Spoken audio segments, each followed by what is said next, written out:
Assalamualaikum warahmatullahi wabarakatuh.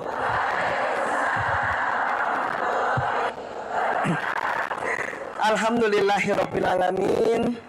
Assalatu wassalamu ala Rasulillah Nabiyina Muhammad ibni Abdillah wa ala alihi wa sahbihi ajmain, amma ba'd. Masya Allah, alhamdulillah. Apa kabar Bapak Ibu, sahabat-sahabat semuanya? Sehat? Alhamdulillah. Alhamdulillah. Sehat itu singkatan, siapa tahu? Senang hati. Jadi walaupun datang ke sini pilek, tapi hatinya senang, tetap sehat ya. Ini libur panjang, Masya Allah. Tapi pada ke masjid ini luar biasa ya. Alhamdulillah, luar biasa. Senang sekali kami bisa diundang lagi dan hadir lagi di Masjid Agung Trans Studio Bandung. Masya Allah, alhamdulillah. Ini kedengaran suara, kedengaran ya? Ya, maaf ini suaranya serak-serak basah. Mudah-mudahan masih terdengar dan jelas terdengar. Hari ini kita mau belajar watak, ya. Siapa yang sudah tahu wataknya masing-masing? Angkat tangan. Sudah tahu? Keren, alhamdulillah ya. Jadi panitia mengamanahkan kami untuk membahas watak supaya jiwa tenang katanya ya. Iya, dada-dada dulu lah yang di atas ya. Masya Allah, Masya Allah ya. Oh ya Allah, bapak, ya Allah. Saya kira ibu-ibu semua tadi Pak. Kalau tadi ibu-ibu semua, kita mau bahasnya bukan watak, rahasia otak laki-laki. Tapi ternyata bapak-bapak ada. Terima kasih, jazakumullah khairan kasiran. Bisa hadir juga bapak-bapak, Masya Allah, ya Allah. Baik, ya sudah ganti watak lagi. Ya, baik. Mudah-mudahan bisa dibantu dengan slide. Wah, kalau tidak terlihat pun nggak apa-apa.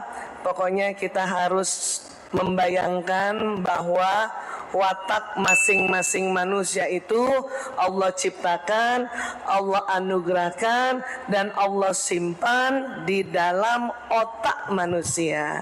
Ya, pegang dulu otaknya. Di agak tengah belakang sini. Nah, di situ program watak diri kita masing-masing. Di sini.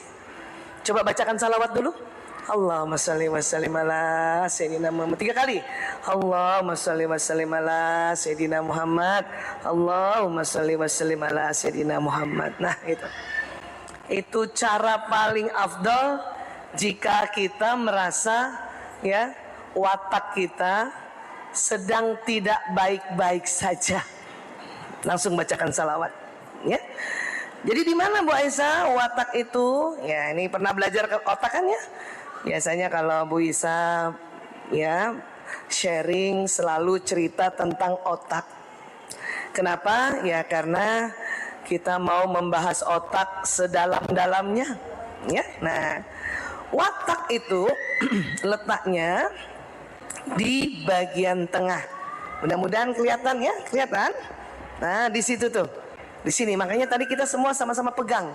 Walaupun nggak usah lihat gambar, di situ tuh watak itu. Ya. Walaupun watak ini sesungguhnya Allah anugerahkan kepada setiap manusia, ini ada kaitannya dengan faktor turunan atau genetik. Ya. Bunda, yang punya anak lebih dari 1 orang, ada? Pernah lihat watak anak masing-masing? Terus Bunda merasa, ya Allah, ini kayak aku. Ada yang begitu? Terus Bunda lihat ada anak yang lain, ini bapaknya banget nih. Maaf para bapak, para suami, ibu-ibu tuh gitu. Kalau anaknya ada yang ngaco-ngaco dikit, bandel-bandel dikit, bapaknya nih. Ya. Jadi watak itu genetik turunan. Ya. Mungkin Bunda ada yang bilang, Bu Isa, anak-anak saya nggak ada kok wataknya kayak aku, nggak ada kayak bapaknya. Berarti kemungkinan besar kayak kakek neneknya. Karena tubuh manusia ini ya dibawa oleh yang namanya kromosom. Di dalam kromosom ada DNA, dalam DNA ada gen. Itu membawa pesan atau program dari bapak ibu kita nih di atas, terus sampai leluhur 7 tingkat di atas. Nah itu ya, dibawanya pakai apa? Ya, Allah takdirkan pakai namanya kromosom. Masih ingat pernah belajar biologi? Pernah dengar istilah kromosom perempuan itu XX? Pernah dengar? Kromosom laki-laki XY? Pernah dengar? Iya. Kromosom tuh bentuknya kayak gini. Memang betul-betul kayak X kayak gitu. Perempuan ada 2 XX. Laki-laki X1, terus ada kecil. Walaupun sebetulnya nggak kayak huruf Y. Cuman kata ilmuwan, kasih nama apa ya? Ilmuwan yang lain bilang iya kasih nama apa? Ilmuwan yang lain bilang udah kita kasih nama Y. Walaupun nggak Y banget bentuknya. Makanya laki-laki sering kalau dalam ilmu biologi atau genetika atau anatomi disebutnya XY. Ada apa di dalamnya? Di dalamnya ada benang-benang kromatit. Dalam benang-benang itu ada DNA. Dalam DNA ada gen. Itu membawa pesan, satu, pesan fisik, pesan bentuk fisik. Siapa yang merasa orang bilang nih waktu kita kecil, setiap orang lihat waktu kita kecil, kata orang-orang, ih kayak bapaknya, kayak ayahnya, ada sering gitu kan? Iya. Ih kayak ibunya. Terus ada juga orang bilang kayaknya separuh-separuh ya. Bagian atas kayak ayah, bagian bawah kayak ibu. Jadi begitu. Nggak ada yang bagian kanan kayak ayah, bagian kiri kayak ibu, nggak kayak gitu. Dia atas bawah. Atau malah ya di sudut-sudut itu nanti misalnya sudut-sudut mata kayak ibu, sudut mata dalam kayak ayah. Tengah-tengahnya nggak tahu kayak siapa. Oh ternyata kayak kakek nenek yang urutannya nomor 5 ke atas. Punya foto kakek nenek yang urutan nomor 5 ke atas.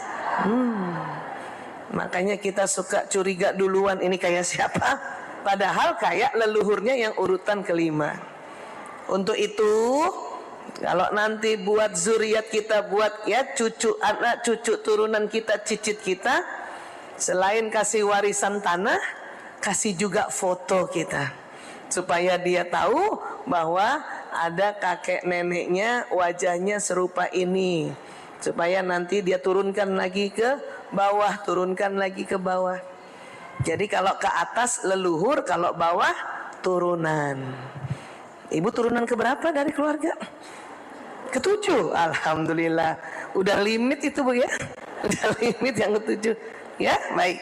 Sekarang ternyata bukan hanya bentuk fisik yang diturunkan di kromosom tersebut, tetapi juga jenis watak. Ya. Apalagi bakat. Bakat juga turunan. Bahkan ada beberapa orang sering mengatakan penyakit turunan. Ya. Nah, hari ini kita bahas watak terlebih dahulu. Ya. Watak di mana posisinya?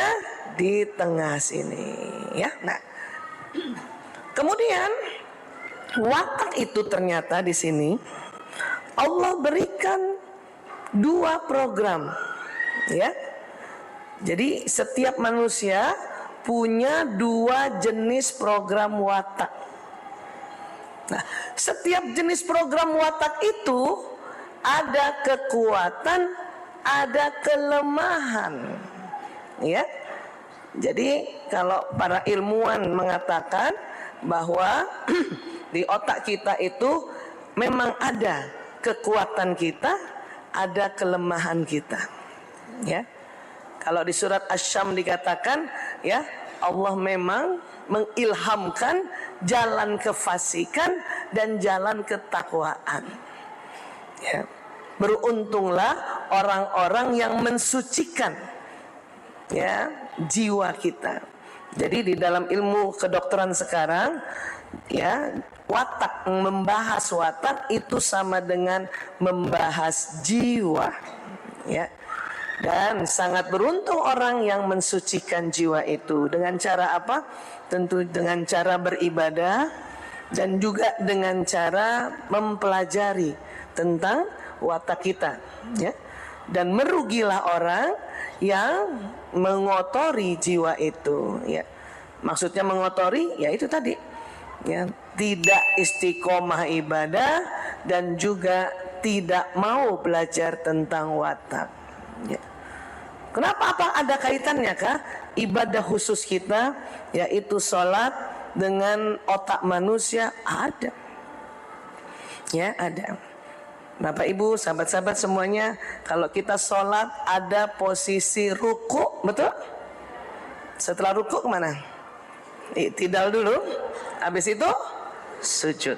Nah, pada saat posisi sujud itulah darah yang dari jantung dia akan jalan ya ke pembuluh darah, ke seluruh otak manusia gitu, termasuk yang daerah sini ya, paham ya?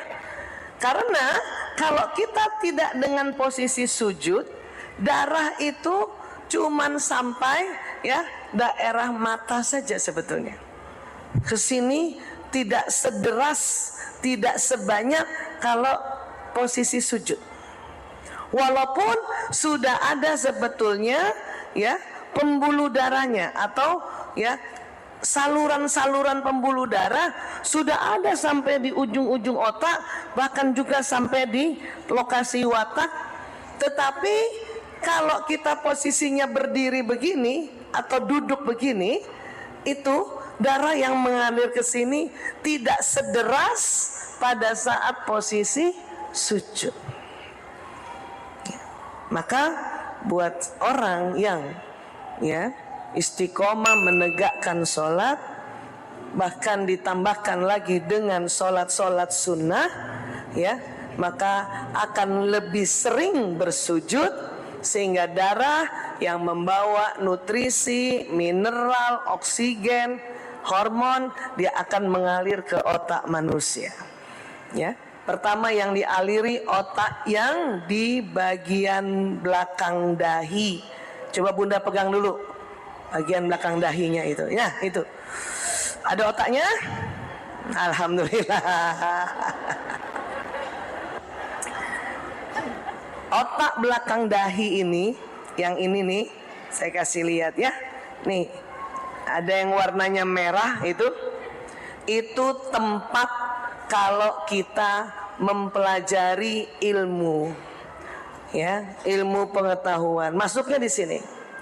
Ditangkapnya pakai telinga, pakai mata, pakai hidung, pakai mulut dan pakai gerakan masuk di sini. Guru-guru kita ajarkan kita ya masuk di sini. Orang tua menasehati kita masuk di sini. Ya, sahabat-sahabat menasehati kita juga masuk yang di depan sini. Lingkungan mengajari kita masuk juga di sini. Ya, kita belajar Quran untuk di otak ya, untuk di otak. Karena untuk di kolbu beda. Belajar Quran masuk di sini juga. Ya. Siapa yang dari lahir memang lahirnya di Bandung dan besar di Bandung sampai sekarang? Coba angkat tangan. Wow, Masya Allah. Itu tentang soal Bandung dan sekitarnya, budaya Bandung itu juga masuknya di sini. Ya. Kuliah, sekolah, masuk di mana ilmunya? Sini. Paham ya? Ya. Kemudian, ya, pola asuh masuknya di mana? Sini juga. Ya. Pengaruh pasangan hidup, sini juga.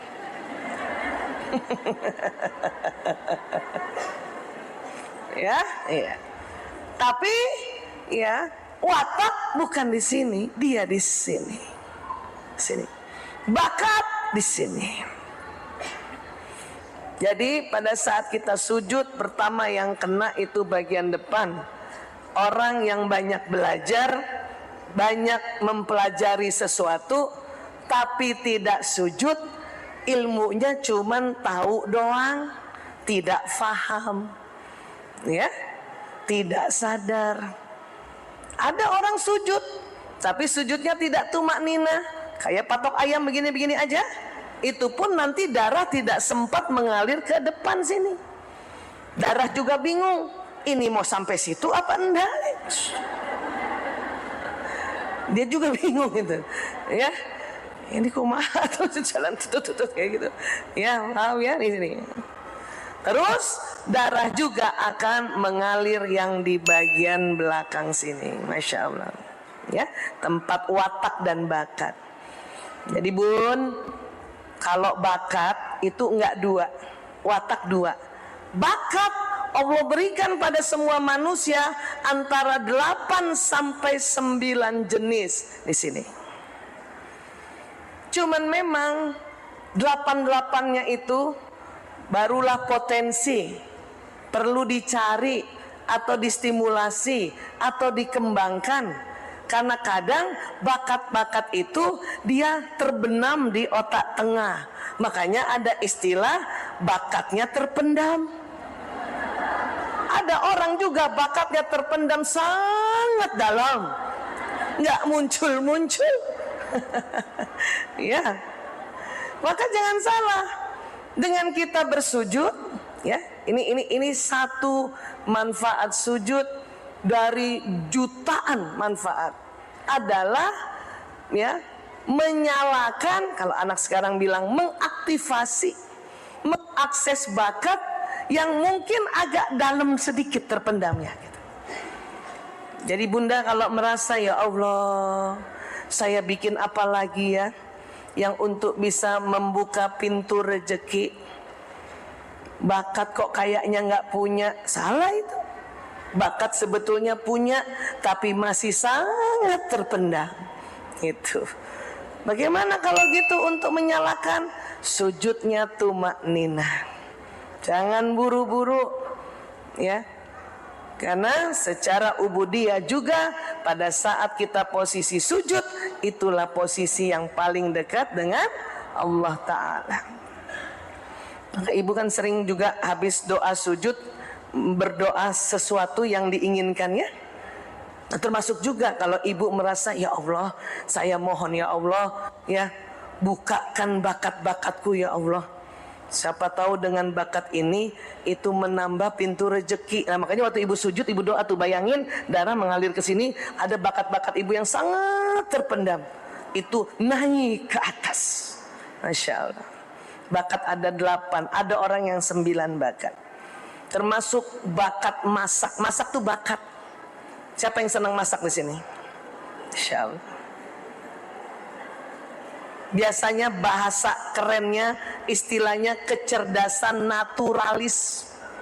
Orang yang memang kecerdasan naturalisnya tinggi, dominan, itu ciri khasnya 3. Senang masak, ya, senang tanam-tanam tumbuhan, senang pelihara binatang. Kucing kah, ikan lele kah, kelinci. Siapa yang 3 ini? Kalau yang 3 ini berarti kecerdasan naturalis bunda itu yang dominan. Dominan. Saya kecerdasan yang naturalis ini yang sangat terpendam. Sehingga ya nanam tuh nggak bisa. Saya ya nanam nggak bisa.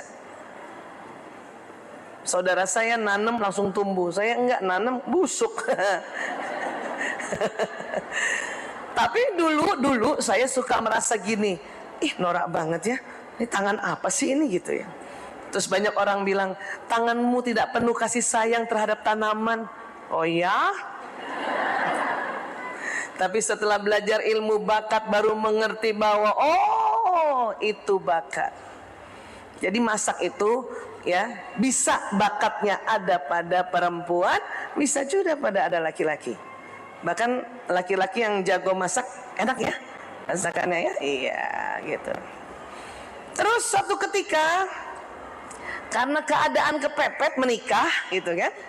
Menikah. Walaupun saya kecerdasan naturalisnya itu sangat terpendam, tapi kan ya harusnya bisa masak juga. Barang pas-pasan gitu ya. Makanya waktu sujud berdoa, ya Allah, mohon ya Allah, bakat masakku ya Allah, bakat naturalisku ya Allah, Engkau nyalakan. Bener, nyala.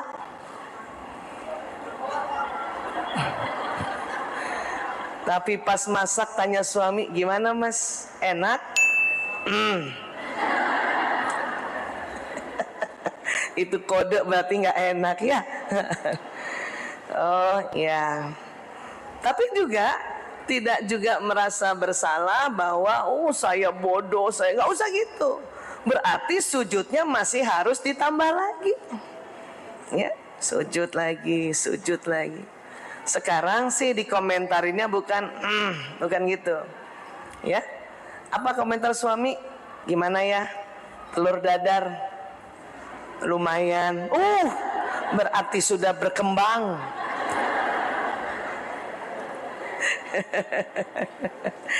Tapi kalau bakat saya kecerdasan bahasa, ya, kecerdasan, ya, bicara, nomor 1.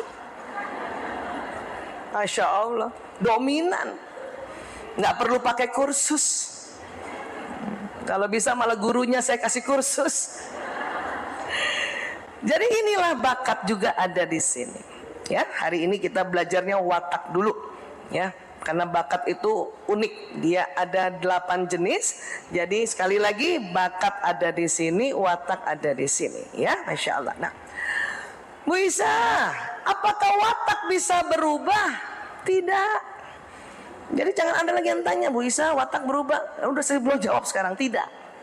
Dia sudah ada programnya di sini, sudah ada. Tapi bisa dibentuk.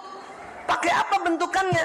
Pakai, ya itu tadi, pelajaran-pelajaran yang dipelajari, pola asuh, lingkungan budaya, ya, prinsip-prinsip yang kita pelajari di Ad-Dinul Islam yang masuk di otak bagian depan. Nah, ini kita lihat ya. Tuh, sini ada kan? Ini bakat di sini. Jadi ada istilahnya ilmu, knowledge, skill itu di depan sini. Ini akan membentuk bakat dan watak itu.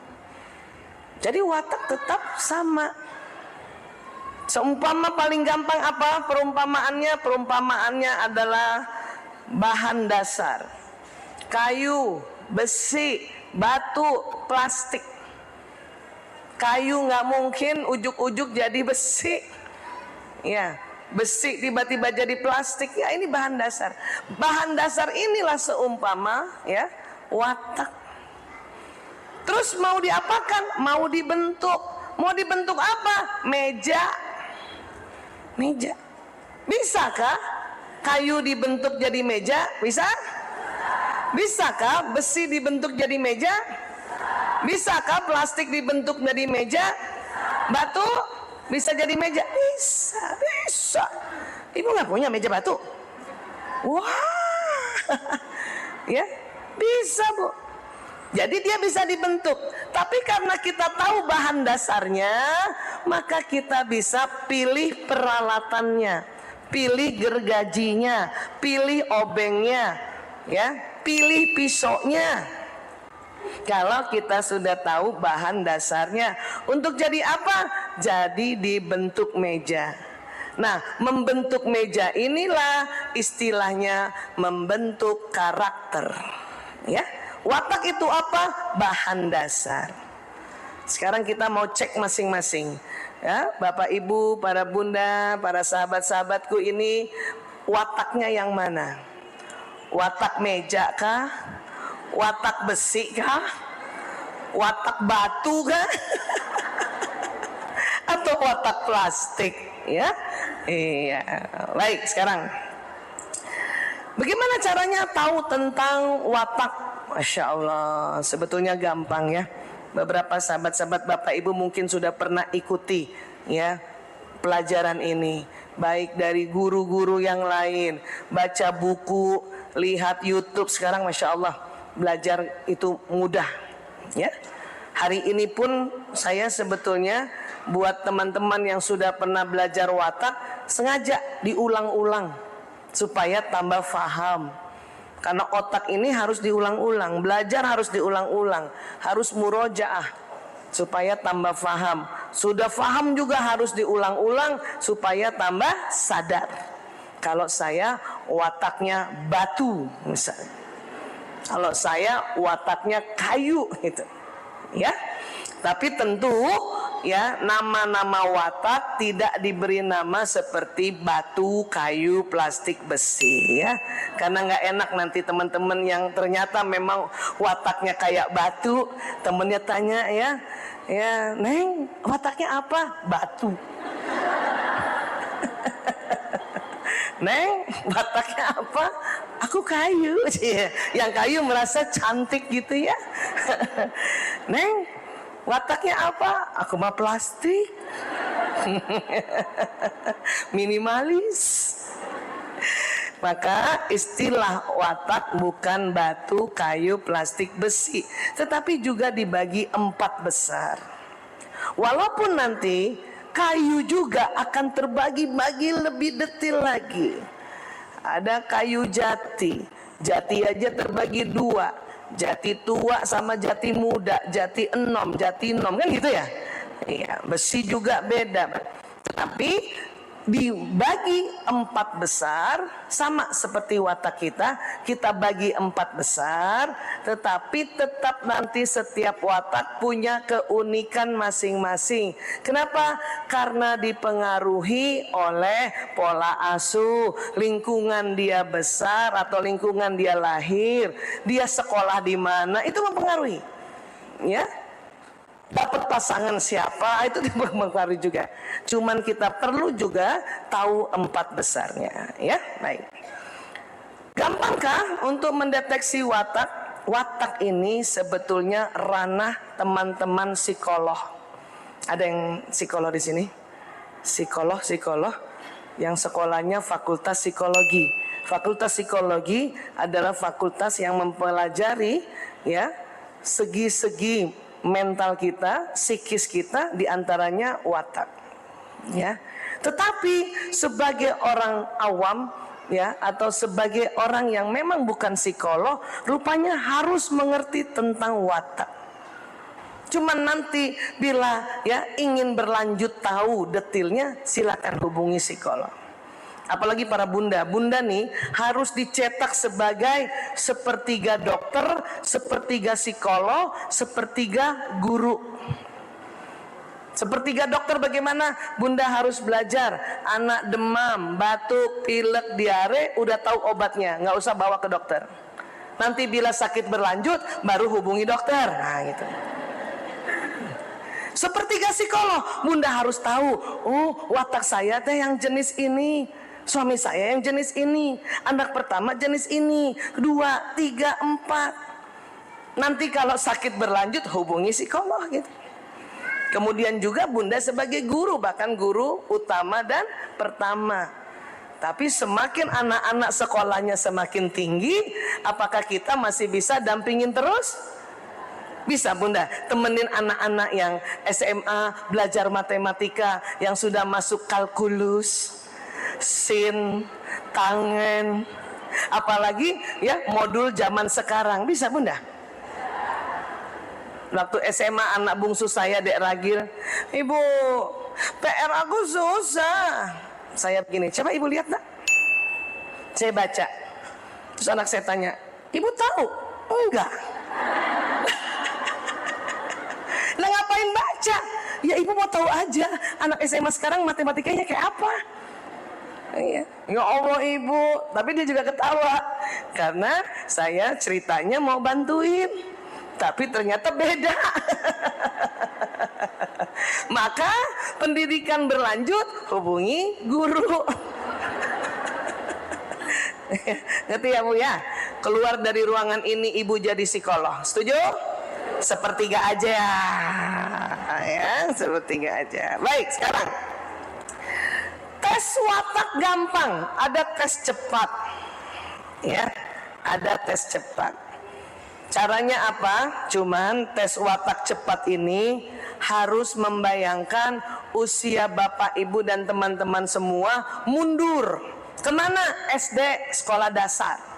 Ya, bayangin ya. Jangan sekarang bayangin usia sekarang.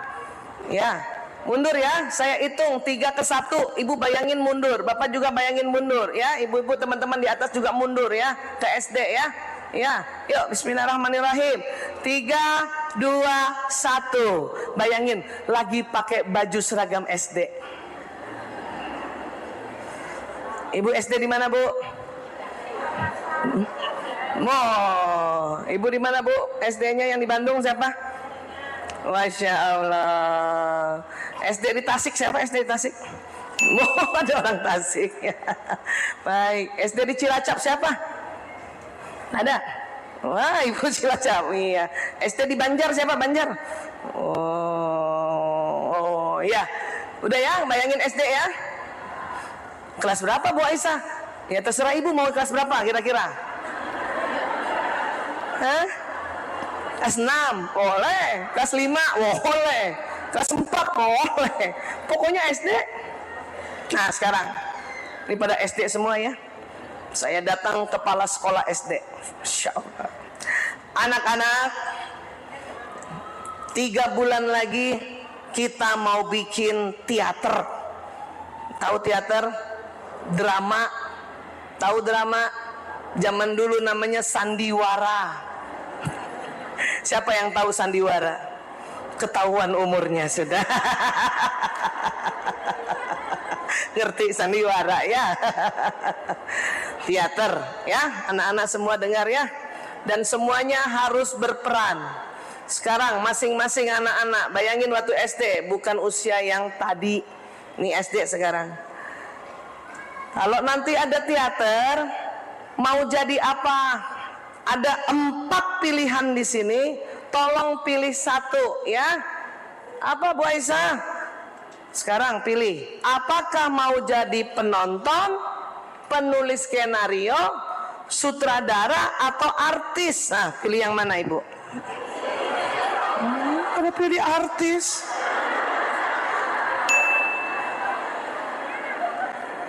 Ya pilih. Lagi SD nih, lagi SD. Dan ingat semua peran ini penting. Jangan merasa nggak usah pilih penonton, nggak penting. Teater dibikin untuk ditonton. Masa nggak jadi penonton? Saya aja kalau waktu SD pilihnya penonton, Bu. Saya. Ya, udah besar gini aja nggak mau jadi penonton aja. Ada juga pilihan yang lain ya. Iya. Udah dapat? Pilih. Penonton, sutradara, penulis skenario, atau artis. Sudah dapat? Oke. Ternyata watak itu Allah berikan di otak ini 2 jenis programnya. Tadi seandainya waktu dipilih itu adalah watak utama.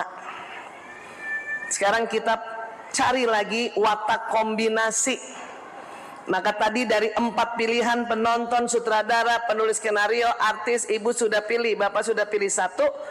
Sekarang pilih 1 lagi. Jadi setiap orang pilihannya 2 ya. Sudah dapat? Alhamdulillah. Tapi kita sepakat dulu nih. Ini tes watak namanya tes cepat, kuis cepat. Jadi ya, dia punya keakuratannya ya. Akuratnya itu mungkin tidak 95%. Dia cuman mungkin antara 80% sampai 85%. Kalau mau lebih akurat, lebih tinggi, itu harus datang ke teman-teman psikolog. Kenapa? Karena tesnya lebih lama, bisa 2 jam. Ini tadi cuman 2 menit. Maka 2 menit 80% aja udah syukur ya. Jadi nanti kalau saya jelaskan jenis watak yang tadi Bapak Ibu sudah pilih secara cepat dan Bapak Ibu merasa aku nggak kayak gitu, itu bukan salah wataknya, salah milih. Karena Bapak Ibu tidak membayangkan waktu SD, masih membayangkan diri yang sekarang. Kenapa Bu Isa tidak membayangkan diri sekarang? Sekarang teh Bapak Ibu sudah banyak belajar.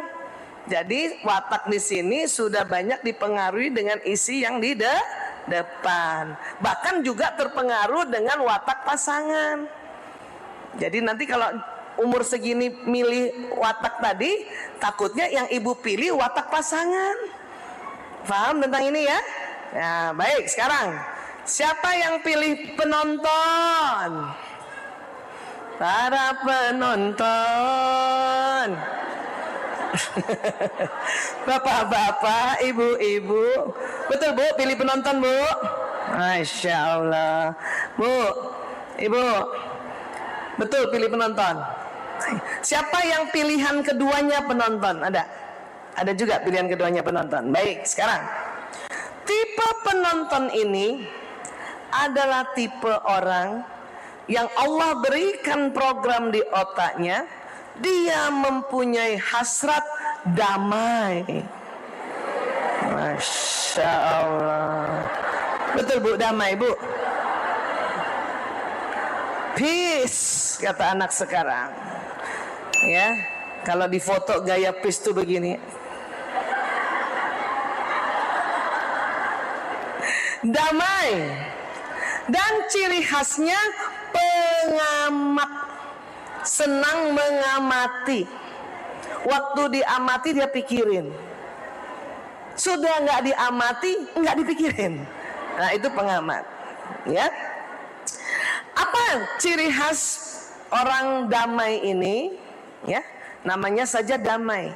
Di otaknya selalu memberitahu damai, damai, damai, damai. Ciri khas orang damai tidak suka konflik. Betul Bu? Mana tadi yang penonton? Kalau udah merasa nih ketemu temen yang kayaknya mau bikin konflik, sudah dia pergi aja. Dan ada ciri khas orang damai, gampang kita tahu. Dari kecil sampai sekarang, kalau diajak makan di satu tempat, disuruh tiap pilih mau makan apa, jawabnya, nah itu. Terserah. Terserah. Ya Allah, terserah. Ya. Betul tadi yang pilih penonton rasanya selalu mau bilang terserah. Ya, terserah. Dari kecil begitu. Ditanya sama bundanya. Bundanya kebetulan tipe yang pilih sutradara. Ibu waktu masih kecil kan penonton. Ya. Saya punya anak namanya Mas Jaler. Yang keempat, Jaler itu tipe penonton. Dibanding kakak-kakaknya, Jaler kalau saya tanya mau makan apa nak, mau beli apa nak, pasti jawabnya terserah. Bagaimana caranya supaya anak ini tidak terserah? Diajarin milih. Milih. Jaler mau makan apa nak hari ini? Terserah ibu. Ayo pilih nak. Ya, terserah ibu. Ajarin, jangan cuma suruh milih, tapi kemukakan pilihannya. Jaler mau makan ayam atau ikan. Dan kalau suruh milih, jangan 5 pilihannya. Itu akan tetap terserah. Ayo Jaler, mau makan ayam atau ikan, terserah ibu. Masih kayak gitu. Ayo nak, apa yang kamu suka? Dia mikir, dia kan ngamatin ya. Ya udah Bu, ayam aja. Ibunya karena watak sutradara, apa kata ibunya? Enakan ikan lagi. Sutradara. Namanya juga sutradara suka ngatur ya. Anaknya katanya udah diajarin suruh milih. Ketika milih, ibunya milih lagi. Iya, mana tadi yang pilih penonton? Pernah terjadi kayak gitu Bu? Ibu disuruh milih, ya pilihan ibu tidak terpakai. Kesian ya. Iya. Nah, nama dari tipe ini nama ya.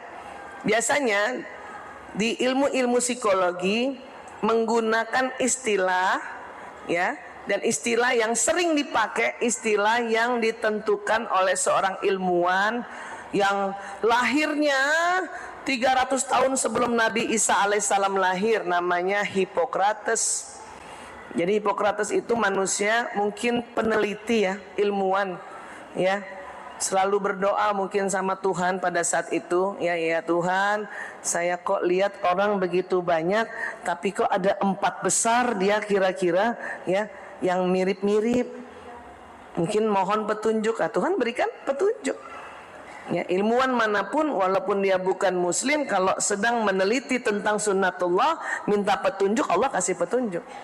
Dan dia menamakan tipe penonton ini namanya plekmatis. Plekmatis. Apa Bu?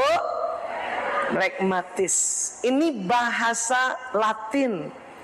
Sudah ada di dunia 300 tahun sebelum Nabi Isa alaihissalam lahir, bayangkan. Dan sampai sekarang dipakai di dunia psikologi yang menyebut nama psikologi kepribadian. Ya, nah, jadi orang damai. Orang damai punya kekuatan. Apa kekuatannya? Nih, masing-masing punya kekuatan ya. Kekuatannya jelas damai, tenang dan santai. Ya, pandai beradaptasi, cocok di mana-mana, kuat melakukan pekerjaan monoton. Kalau semakin pekerjaan itu setiap hari dikerjakan, semakin mahir dia. Sekalinya disuruh kerjaan lain agak bingung langsung. Sebentar. Gitu, ya. Dan berpikir senantiasa ingin seimbang. Suka tersenyum dan ngangguk. Makanya kalau dari jauh saya lihat ada ibu sudah senyum sama Bu Isa, pasti orang damai itu. Iya, Bu. Itu, ya. Senang bantu orang lain. Betul, Bu? Mana tadi tipe penonton? Senang bantu orang lain, tapi sekalinya dia ada kerjaan, nggak ada yang bantuin, karena nggak enak nyuruh. Pekewu nyuruh kata orang Jawa, ya Bu. Ya, tapi ibu masya Allah kalau ada orang sapsek banget di sini saya bantuin, ya masya Allah itu orang damai, memang begitu. Dan tadi ada kekuatan dan ada kelemahan. Ya, semua watak ada ya. Kita bahas dulu yang tipe penonton orang damai ini. Apa kelemahannya? Punten ya. Kurang semangat. Suka menunda-nunda. Betul. Kalau ada kerjaan sok besok ya. Entar ya. Kurang cepat mengambil keputusan karena selalu mau timbang-timbang ya. Dan karena jarang marah, mudah letih dan ngantuk. Jarang marah. Ya. Makanya orang tipe damai ini duduk-duduk aja nyandar, nggak ada setengah jam, apalagi ada angin-angin, masya Allah, sudah di tempat kedamaian. Siapa nih tipe penonton yang asli? Kalau naik mobil, itu mobil jalan lurus ya, 15 menit ke 20, masya Allah sudah damai. Ya, kalau kayak gitu tadi tipe penonton, itu asli tipe penonton. Ya, paham ya? Itu dia. Dan ya, kadang-kadang tipe penonton karena dia udah nggak mau konflik, ayo ya, di sana ada tawuran, kita ke sana yuk. Kamu aja lah udah. Lah kamu mau kemana? Tuh pulang. Ya, karena nggak mau konflik. Dan sering jadi tempat curhat, betul Bu? Tapi sekalinya mau curhat bingung. Ada siapa ya? Ya. Dan terkadang terlalu mengalah. Itu kelemahan juga. Memang dia mengalah, tapi kalau terlalu mengalah jadi kelemahan. Makanya anak-anak yang tipe seperti ini sering kasihan. Saya yang jalur itu kasihan. Satu ketika saya beli makanan di toko roti, cuman tinggal 4, anak saya 5. Maka yang ngalah yang mana? Tipe ini. Dan gitu saya juga entah bagaimana ya, karena bawa sadar bahwa Jaler suka ngalah. Pertama yang saya datengin Jaler, maaf ya nak ya, rotinya cuma 4 ya. Jaler besok lagi ya nak ya. Iya Bu. Ngalah. Tapi keterusan ngalah, marah juga dia. Ya, paham ya? Nah, bahkan kadang-kadang kalau udah kecapean tipe penonton ini, udah, dan dia harus tidur. Mana tadi tipe penonton? Tipe penonton sebulan ada 30 hari atau 31 hari, ibu kerja selama 31 hari, hari ke-32 sakit. Itu tipe penonton yang asli. Kalau Anda bukan begitu, bukan tipe penonton. Berarti tadi salah milih. Terpengaruh pasangan yang tipe penonton. Itu aslinya tipe penonton. Maka tipe penonton harus ngerti bahwa oh, saya tipe yang jarang marah, susah marah, maka harus ada istirahatnya. Anak kita yang ibu nih, mulai sekarang kalau lihat anak yang terserah dan mungkin kemudian ibu tanya, "Nak, kalau ada teater di sekolahmu, kamu pilih apa?" Dia, "Aku penonton, Bunda." Ya. Jangan heran bangun subuh susah. Tipe penonton tuh bangun subuh susah. Kenapa? Karena dia butuh tidur lebih banyak sedikit dibanding watak lain. Sayangnya dia tidurnya agak malam.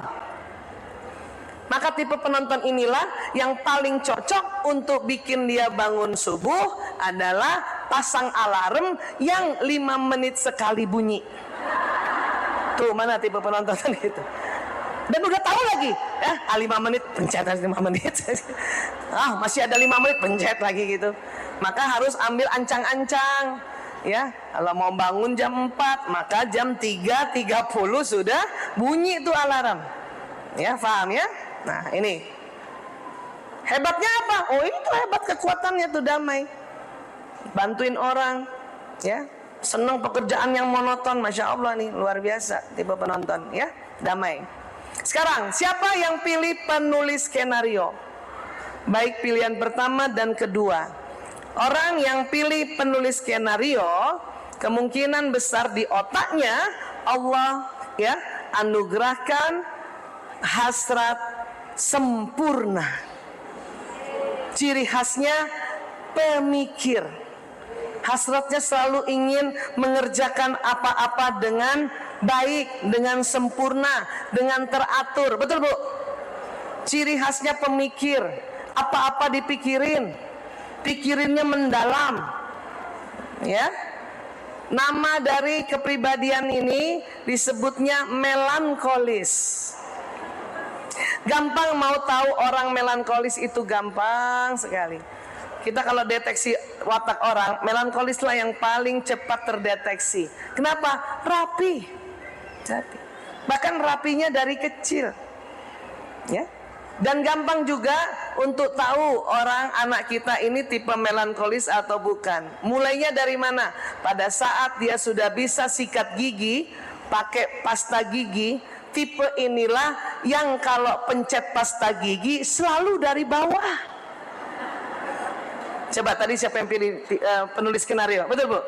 Dari kecil ibu pilih pencetnya dari bawah. Bahkan sudah habis pun digulung.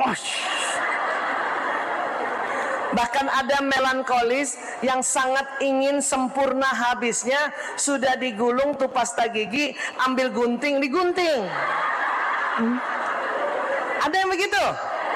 Ada. Ini bukan pelit, bukan. Sempurna habisnya. Sesuai hasrat. Ya. Siapa juga yang suaminya tipe ini, Bu? Ada? Berantemnya hanya gara-gara odol, sampo, sabun. Tipe ini ya sudahlah misalnya digulung, makanya sekarang ada tuh ya orang jualan alat ya pemencet odol, ya tuh, Bu. Yang itu cocok banget tuh buat tipe melankolis deh ini. Ya. Biasanya tipe ini dapat pasangan ya jarang yang sama dengan tipe ini. Dapat pasangan yang tadi tipenya kalau nggak sutradara, artis yang pencet odol di tengah karena mau cepat. Nanti pasangannya tegur lagi dari bawah, atuh Mas, Iya, hari itu aja dari bawah, besok tengah lagi. Makanya banyak pasangan gara-gara odol ini, supaya nggak berantem, apa yang dilakukan? Ini odolmu, ini odolku. Saking dia nggak mau berantem tentang ini. Bahkan ada, saya lihat itu ada selebriti yang suaminya yang tipe ini, karena dia capek bosan ngasih tahu istrinya supaya wastafelnya rapi, akhirnya waktu dia pindah rumah, bikin kamar mandi baru, bikin 2 wastafel. Ini punya aku, itu punyamu. Pokoknya terserah lo mau berantakan, saya harus rapi. Ini tipe melankolis. Tipe inilah kalau pakai sabun batangnya sudah kecil, habis bukannya dibuang, ditempel dengan sabun baru. Ah, ini tipe. Iya Bu. Iya Bu. Sabun cair, sampo cair, habis botolnya nggak dibuang, kasih air, kocok-kocok. Sampai busanya habis. Watak lain bisa watak lain belajar, tapi paling cuma 2 hari. Hari ketiga, oh mikir apaan sih ini sabun kecil kayak gini. Anehnya watak lain, dia tidak bisa tempel sabun batang kecil ke sabun baru. Itu aneh tuh. Makanya langsung dibuang, nggak ketahuan sama pasangannya Bu. Kalau ketahuan kata pasangan, ambil. Tempelkan. Ya, saya bukan watak ini. Ibu saya watak ini. Dulu saya disuruh tempelkan sabun ini, batang kecil ini, ke sabun yang baru. Saya sudah merasa berhasil. Ibu, sudah. Saya sudah tempelkan. Ibu saya, mana? Saya lihat. Salah ini nak. Kok salah? Kamu ya, tempelkan sabun harus yang sama warnanya. Hah? Sabun yang kuning tempelkan dengan sabun kuning yang baru. Kamu tempel dengan sabun putih baru. Nggak bagus ini nak. Dalam hati saya, ya Allah, saya sudah tempelkan berhasil saja udah syukur. Bingung bagaimana nempel. Ternyata harus dilumuri air dulu sedikit ya. Ditempelkan, bejek-bejek dikit. Itu aja saya mikirinnya susah. Ternyata salah juga. Paham ya Bu? Tipe inilah semua barangnya rapi, dompetnya rapi, uangnya terklasifikasi, 5.000 sama 5.000, 10.000 sama 10.000, ya nggak? 100.000 sama 100.000, kepala pahlawannya hadap kanan semua. Dia nggak mau uang lecek, dapat kembalian lecek sebisanya minta ganti, ada ganti yang baru Atau kalau enggak, ada dompet khusus uang lecek, ada khusus uang bagus. Tuh, tipe ini. Makanya ibu yang punya suami tipe ini, jangan sekali-sekali ambil uangnya tanpa izin. Suami langsung tahu ini hilang 2 lembar. Karena dihafal. Atau bahkan nomor serinya diurut. Ya Allah. Itu yang sudahlah melankolis, kerjanya bankir atau di bank, ya. Ini nih tipe ini, ya Allah. Tipe lain bisa rapi, bisa, tapi paling bertahan 2 hari. Hari ketiga, ya Allah, itu 100.000 campur dengan uang 1.000, campur dia. Paham ya tentang ini? Apa kekuatan tipe ini? Oh, masya Allah kekuatannya, ya. Pemikir yang mendalam dan serius, betul Bu?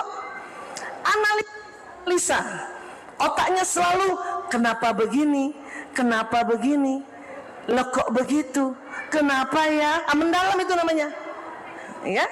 Rapi dan teliti, terencana. Tipe ini terencana. Dia nggak suka dadakan, nggak suka spontan.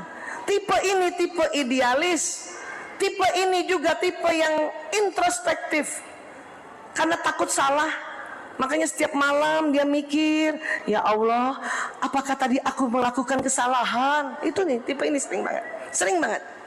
Makanya tipe ini paling cocok, paling senang dengan ya satu teknik dalam Islam yang namanya muhasabah. Tipe ini yang senang. Ya, tipe lain boro-boro mikir. Ya, ini senang sekali. Pandai mengatur uang tipe ini. Bahkan saking pandai mengatur, kelemahannya terlalu ekonomis. Oh, ibu bilang betul. Pelit. Saya nggak terlalu suka bilang pelit, ibu. Terlalu ekonomis. Ayah mah terlalu ekonomis. Dia tidak tersinggung dibanding ayah mah pelit, tersinggung, bu. Ayah mah terlalu ekonomis, dia bahagia banget, ya Allah berhasil pelajaran ekonomi saya. Padahal pelit gitu ya. Kelemahannya karena tipe ini serius, kesannya mukanya murung, pemurung gitu. Padahal serius. Tipe ini nggak mau mikirin yang nggak serius ya. Dan tipe ini peka, mudah tersinggung, ya, dan takut melakukan kesalahan. Terus karena pemikir, kalau ambil keputusan lama, beli barang-barang aja lama, ibu. Siapa tipe penulis skenario? Ingat, ya, kalau beli barang lama, karena ibu lihat sampai dedel nggak ya benangnya, kancingnya gimana, goyang nggak ya kancingnya, ada yang kainnya beda. Itu saking detailnya. Makanya belanja lama. Udah gitu ibu belanja carinya di obral. Nah, kotak obral ya terang aja kancingnya udah beda. Kancingnya juga udah dedel. Wah, susah nih ya. Tapi memang kenapa lama? Karena mau sempurna. Tidak suka yang spontan. Kalau tipe ini diajak, ayo ke Bandung, ya, kapan? Sekarang. Mikir dia, kenapa sekarang? Ya iya sekarang. Coba berikan waktu saya 3 hari untuk saya berpikir. Ya. Yang ngajak temennya tipe artis, yang senang spontan. Tipe ini susah, ya. Dan tipe ini selalu dipikirkan. Semua peristiwa dipikirkan. Kalau peristiwa itu baik dipikirkan, oke, bagus, memorinya baik. Kalau peristiwa yang dialaminya buruk atau negatif dipikirkan, maka ingatnya itu terus. Makanya tipe ini tipe yang sangat ingat, apalagi kalau ada orang yang menyakitinya. Coba mana tipe melankolis? Ibu ingat, ada guru dulu yang SD, guru yang nggak enakin, yang nyebelin. Ada, ingat tuh? Nah tuh kan, nih, kalau saya lanjutin siapa namanya pasti disebut. Cuman kita nggak boleh gibah ya. Itu tipe ini karena mikir. Makanya tipe ini harus banyak belajar memaafkan. Bu Aisyah, saya sudah memaafkan tapi tidak bisa melupakan. Ya memang tipe ini begitu. Ya, tipe yang memang bisa memaafkan tapi tidak bisa melupakan. Ya nggak apa-apa juga. Yang penting ibu ingat lagi, istighfar lagi, astagfirullahaladzim. Ingat lagi, istighfar lagi, astagfirullahaladzim. Dan tipe ini tipe baik hati sebetulnya, peduli sama semua orang. Tapi sewaktu dia peduli sama seorang itu dan orang itu balasnya buruk, oh ingat terus, betul? Ya, tipe ini jarang bicara lewat mulut, tapi bicaranya di otak. Ya, pemikir. Namanya juga dan tipe ini standar tinggi. Anak-anak tipe ini anak-anak yang paling disukai oleh guru-guru dan orang tua, karena selalu standar nilai ulangan tinggi. Setiap anak tipe ini besok misalnya mau ulangan matematika, malamnya dia sudah bikin standar, insya Allah 100 matematika aku. Besoknya ternyata dapat 80, bisa nangis karena hanya 80. Maka teman-teman lain suka bingung. Kamu kok 80 nangis? Aku 60 nggak nangis. Kata yang 60 tipe damai tadi. Tipe yang cepat bersyukur. 60 aja syukur. Makanya lihat teman yang 80 dia bingung, Pak. Kok nangis? Paham ya, Bu? ini tipe yang barang-barangnya selalu mau bermerek. Betul, Bu? Kalaupun nggak bermerek harus bagus kualitasnya tipe ini. Dan tipe ini tidak banyak temannya. Karena tipe anak rumahan ini. Seneng di rumah. Makanya waktu lockdown tipe ini yang langsung yes, lockdown. Saya di rumah aja. Tapi tipe ini kalau punya teman, temannya sangat kental bersahabat. Dia tidak cuma tahu nama saja, dia tahu ya bapaknya siapa, ibunya siapa, rumahnya di mana, keluarganya apa. Ini tipe ini. Paham ya, Bu? Iya, Masya Allah. Sekarang siapa yang pilih sutradara? Pilihan keduanya sutradara ada? Masya Allah. Ya, orang yang pilih sutradara tadi ya, kalau memang betul-betul milihnya tepat, nggak salah milih. Tipe sutradara ini tipe yang di dalam otaknya Allah anugerahkan sebuah hasrat yang disebut hasrat mengatur. Namanya aja sutradara, Pak. Ngatur.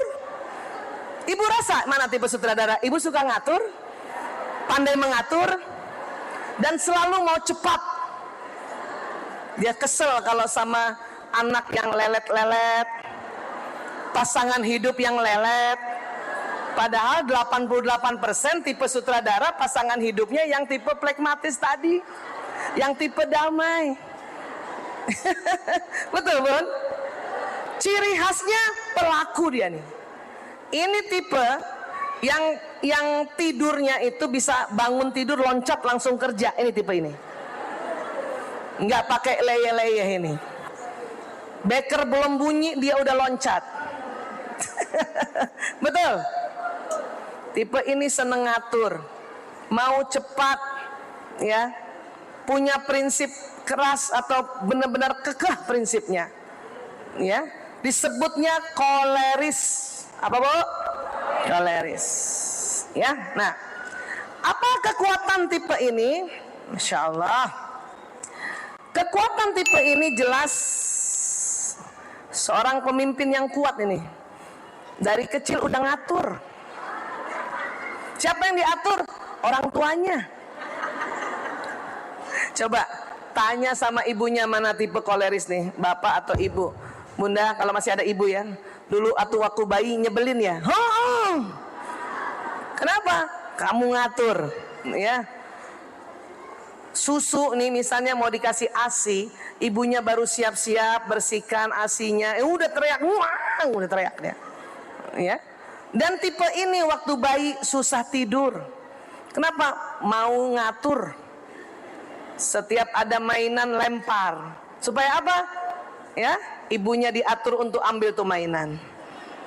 Dikasih lagi mainannya, lempar. Supaya apa? Dia ngatur. Ya, seperti itu. Tetapi inilah tipe pemimpin yang kuat. Dia juga mikir tapi cepat. Pemikir yang cepat. Kecuali nanti kombinasinya dengan melankolis, karena ada kombinasinya dengan melankolis itu. Pekerja keras, mandiri, senang berbisnis. Tipe ini nih yang bisa berbisnis. Tipe ini. Kompetitif, makin bersaing, makin maju dia. Ya. Kemudian lugas. Dia bisa tegur orang tanpa dia pikirkan orang itu tersinggung apa enggak. Ini tipe ini. Memang bagus.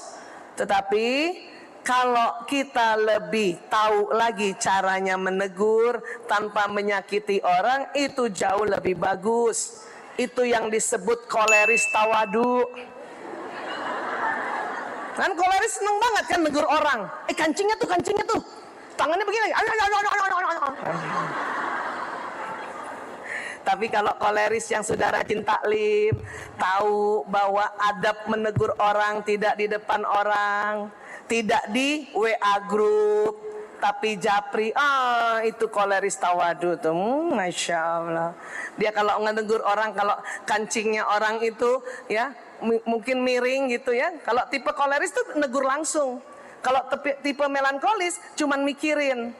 Kayaknya miring tuh. Itu melankolis. Dia nggak negur. Tipe koleris dia bisa langsung negur. Miring tuh kancingnya. Yang tawadu udah nggak begini. Udah nggak begini tangannya. Begini. ya, terus pakai punten, kancingnya miring. Udah nggak pakai begini sih, cuman mukanya masih begitu. Tipe ini tipe yang nggak mungkin jadi bawahan ini. Waktu sekolah aja, kalau tipe ini guru tidak bikin dia jadi ketua kelas, maka dia akan menjadi ketua di barisan itu. Kalau tipe ini nggak dipimpin jadi ketua pimpinan barisan, ada pimpinan barisan di depan, dia akan memimpin, ya, barisan depannya dia, sampingnya dia, belakangnya dia. Makanya guru-guru harus ngerti watak nih. Kalau ada murid yang tipenya ini, mending sekalian jadi ketua kelas atau jadi pimpin barisan. Itu cocok banget, ya. Nah, dan kelemahannya apa? Ini seneng banget kerja. Makanya ada orang bilang gila kerja. Cuman kalau tadi dia jarang taklim, suka ngebos, keras kepala. Dan ini punten ya, bukan jelek. Manipulasi itu bukan jelek. Manipulasi itu bukan bohong, ya. Manipulasi itu adalah cerita yang dikarang.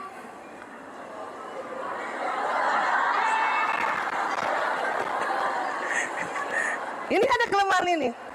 Tidak mau ngalah karena memang orang yang keras ini, orang keras, ya. Tidak sabaran, tidak buru-buru, bahkan saking bisanya mengerjakan sendiri, kadang nggak butuh orang lain. Apalagi kalau orang lain waktu dia minta tolong orang itu lelet-lelet, makanya dia bilang ya udah gua aja yang ngerjain, aku aja yang ngerjain. Nah, ini tipe ini. Tapi tipe inilah tipe yang dalam keadaan darurat dia yang bisa ambil keputusan, walaupun kadang keputusannya salah. Menurut tipe ini, biarin salah, yang penting ambil keputusan. Kalau salah tinggal direvisi. Nah, itu tipe ini. Iya, kita butuh orang begini. Punten, misalnya masjid ini tiba-tiba, maaf, na'udzubillah min zalik, ada gempa atau ada kebakaran, tipe koleris lah yang akan bilang kita lewat situ. Yang lain ikut. Tiba-tiba dia bilang salah.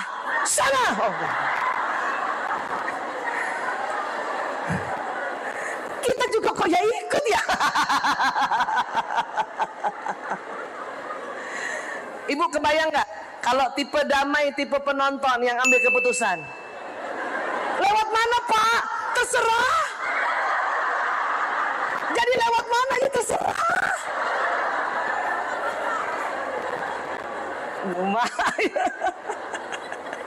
Udah keburu ketimpa. Datang tipe melankolis, disuruh ambil keputusan. Yang mana Bu? Yang mana? Seto. Aku pikirin dulu, seto. Ya Allah. Bisa. Paham ya Bu? Tipe ini luar biasa. Suami saya tipe ini. Karena saya tipe penonton, saya dapat tipe ini. Dulu kalau nggak ngerti, Allahu Akbar, saya sering memikirkan, ya Allah, saya ini istrinya atau karyawannya? Karena setiap apa-apa dia duduk ngasih tahu saya, tangannya begini Pak. Jadi kamu besok,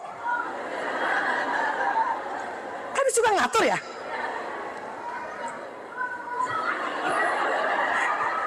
Tipe ini tipe yang selalu mau kerja. Sementara pasangannya seto.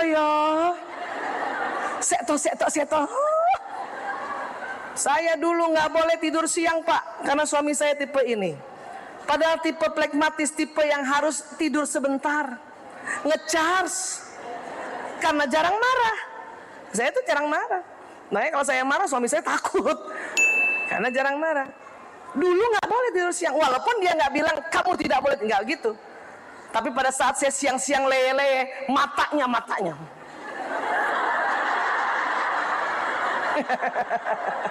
Saya baru mau nyender, lihat mata suami begitu jadi begini.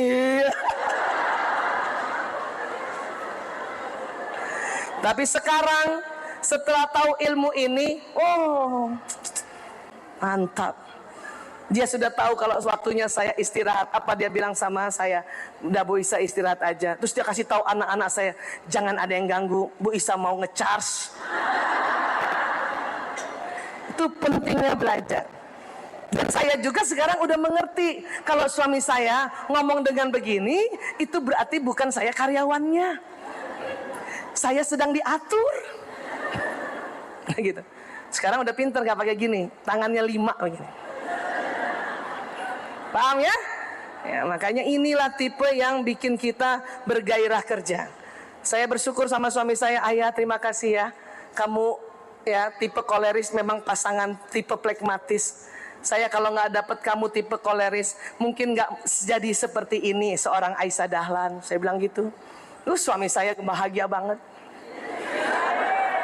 Cuman muka tipe ini rata. Cuman gitu doang mukanya. Udah saya puji Pak, mukanya rata. Cuman saya tahu dia senang. Datangnya dari mana? Hidungnya kempas-kempes.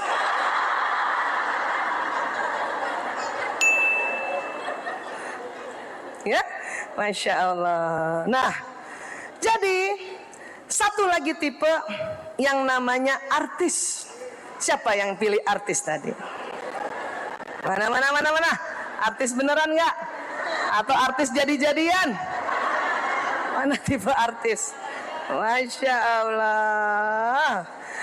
Ibu kalau udah pasrah yang mana ajalah, berarti ibu penonton. Tipe artis, tipe yang Allah berikan di otaknya, hasratnya gembira. Ciri khasnya pembicara. Gampang mau tahu tipe artis. Kalau lagi kumpul-kumpul orang, dia paling cerita ketawa kenceng. Itu tipe artis tuh. Karena dia pembawa berita, tipe artis ini. Gembira. Ya, bahasa psikologi kepribadiannya sanguinis. Ya. Betul, mana tadi yang tipe artis merasa seperti ini? Ya. Kalaupun sedih nggak kelihatan dia sedih. Ya. Apa tipe artis ini? Tipe artis ini tipe yang spontan. Ya betul. Ibu tidak suka kalau diatur-atur terlalu detail. Betul Bu? Oke, sekarang kekuatan tipe artis. Senang cerita. Ya. Memberikan penggambaran warna-warni. Dapat berita banyak dari dia bisa. Suaranya tegas. Mudah berteman dengan ramah. Betul Bu? Spontan, uhuy. Selalu ingin gembira, senang belanja. Bapak-bapak yang tipe artis juga senang belanja, ya. Tidak mudah khawatir kelihatannya, padahal sebetulnya dia khawatir. Cuman mukanya nggak kelihatan ini tipe ini. Tipe ini mana ibu tadi yang tipe artis Bu? Ibu kalau sedih nggak kelihatan kan? Habis dimarahin suami, datang ke taklim sudah bisa, hai. Bisa begitu tuh, padahal ya Allah sedih banget. Tipe ini nih. Ya. Tipe ini bila menceritakan malapetaka atau musibah dirinya tidak sesedih tipe melankolis. Tipe melankolis ini karena memang orang serius, dia akan cerita memang betul-betul kita dengar serius banget. Contoh misalnya, kehilangan dompet. Tipe melankolis kalau kehilangan dompet, itu ceritanya benar-benar menyedihkan. Aku kehilangan dompet. Begitu tuh. Datang tipe sanguinis yang kehilangan dompet. Bagaimana caranya dia? Aku juga kehilangan dompet. Tapi mukanya ketawa. Orang melankolis kehilangan dompet sedih Bu. Kenapa? Selain karena dia serius, hasrat sempurna, pasti dompetnya kualitas yang bagus. Uangnya udah diatur. Makanya kalau hilang dia sedih banget. Kalau sanguinis, ya memang orangnya hasrinya gembira, dompetnya aja biasa aja. Bahkan tidak ada isinya. Makanya pas hilang dia bahagia aja. Aku juga hilang. Terus dalam hatinya apa? Yes, saatnya beli dompet baru. Tuh tipe artis begitu. Betul Bu? Tipe artis misalnya Tipe melankolis, hujan, musim hujan, banjir. Melankolis tuh cerita rumahnya banjir tuh bisa sedih loh. Rumah aku banjir. Seberapa bu? Semata kaki. Karena dia udah mikir bagaimana ngerapiinnya. Kan dia selalu mau rapi ya. Datang tipe artis rumahnya juga banjir. Dia memberitakan dengan gembira, rumah aku juga banjir. Seberapa bu? Segini. Tapi ceritanya gembira. Kenapa? Karena orang sanguinis berpikir, ngapain sedih? Orang sekelurahan banjirnya segini. Dan memang selalu gembira. Bahkan dia bisa cerita lucu tentang banjirnya ini. Ibu kalau pernah lihat berita banjir di TV, kalau ada ibu-ibu banjir bawa barang-barang dengan muka sedih dan serius, itu pasti melankolis itu. Tapi ibu kalau ada ya orang banjir ditolong pakai perahu karet, tapi dia gembira, malah dia dada-dada, ini tipe artis. Bahkan sekarang karena era digital, banjir aja oleh tipe artis dijadikan apa? Oh, konten. Guys, banjir guys. Banjir gembira. Banjir guys. Ya Allah guys, banjirnya seleher.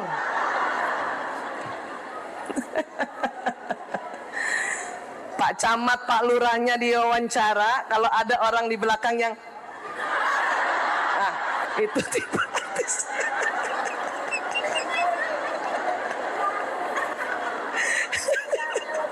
Masya Allah.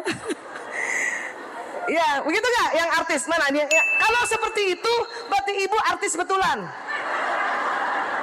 Tapi kalau ibu bilang, enggak sih, enggak kayak gitu. Saya mah orangnya rapi. Oh, itu jadi-jadian. Itu artisnya kepengaruh watak suami. Karena tipe yang tadi, pemikir, melankolis, kemungkinan besar pasangannya yang sanguinis. Yang berantemnya karena masalah kerapihan. Orang melankolis, kalau habis mandi taruh handuk di mana ibu? Melankolis, taruh tempat handuk. Ya, ujung ketemu ujung. Tipe artis kira-kira taruh handuk di mana? Di mana bu? Kasur, kursi. Ya, kan gitu ya? Iya. Dan kenapa begitu? Ini naruhnya gini. Ya. Yang misalnya tipe artis perempuan bisa begini juga. Tipe artis laki-laki begini. Pasangannya biasanya yang melankolis, yang taruh handuk selalu rapi. Ujung ketemu ujung. Kalau perlu handuk putih ketemu handuk putih. Handuk pink ketemu handuk pink. Ada begitu, Bu? Iya. Tapi bukan berarti handuk yang diletakkan oleh tipe artis atau tipe sutradara dibiarkan begini, bukan berarti begitu. Ajarkan dia juga taruh di tempat handuk, walaupun tidak ujung ketemu ujung. Jadi kalau sudah taruh tempat handuk dan bentuknya kayak gini, udah syukur. Pokoknya taruh tempat masih miring-miring, udah syukur. Tipe artis, ibu sulung terlalu rapi, maka kekuatannya hilang. Apa kekuatan dia? Itu tadi, ramah, banyak idenya, spontan, banyak temennya.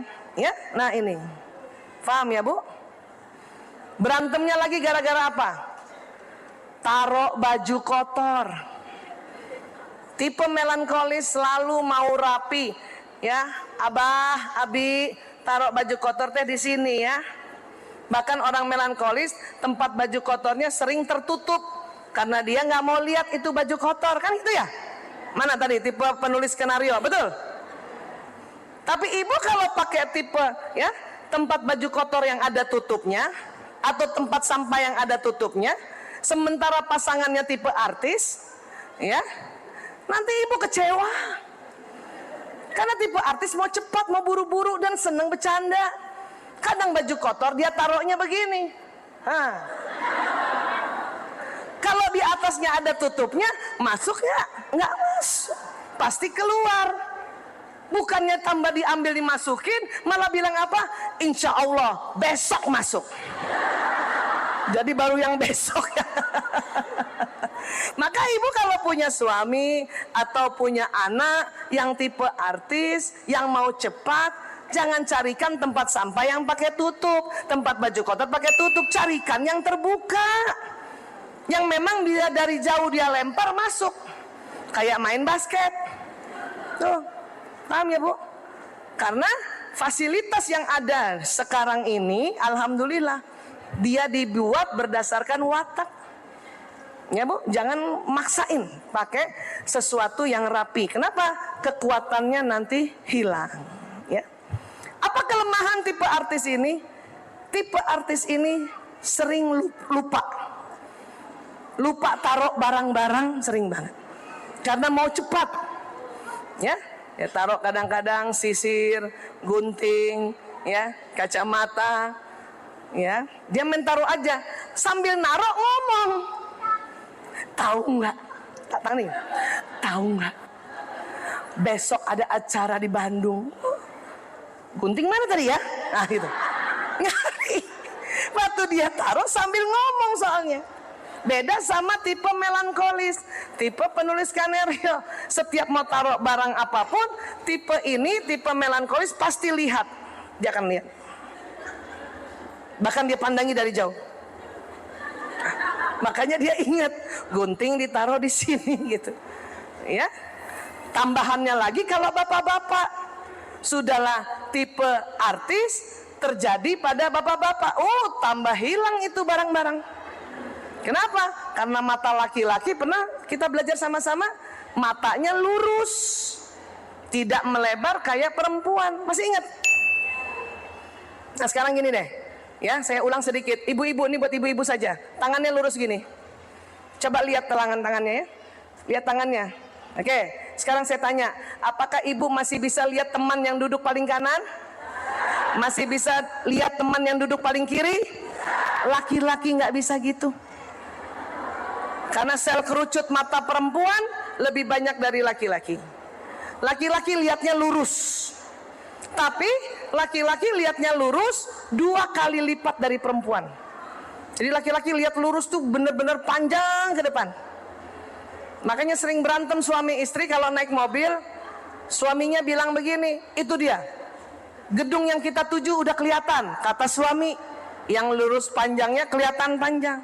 Istri nggak bisa lihat, mana sih? Kata suami itu, saya begitu dulu, mana sih nggak kelihatan. Dan yang menjengkelkan kalau komen suami kayak gini nih, yang belum tawadu, masa gitu aja nggak lihat? Ya Allah. Saya sekarang kalau dibilangin suami, masa gitu aja nggak lihat? Saya sudah punya jawaban. Apa saya jawab Bu? Aku kan perempuan banget. Mata aku nggak panjang.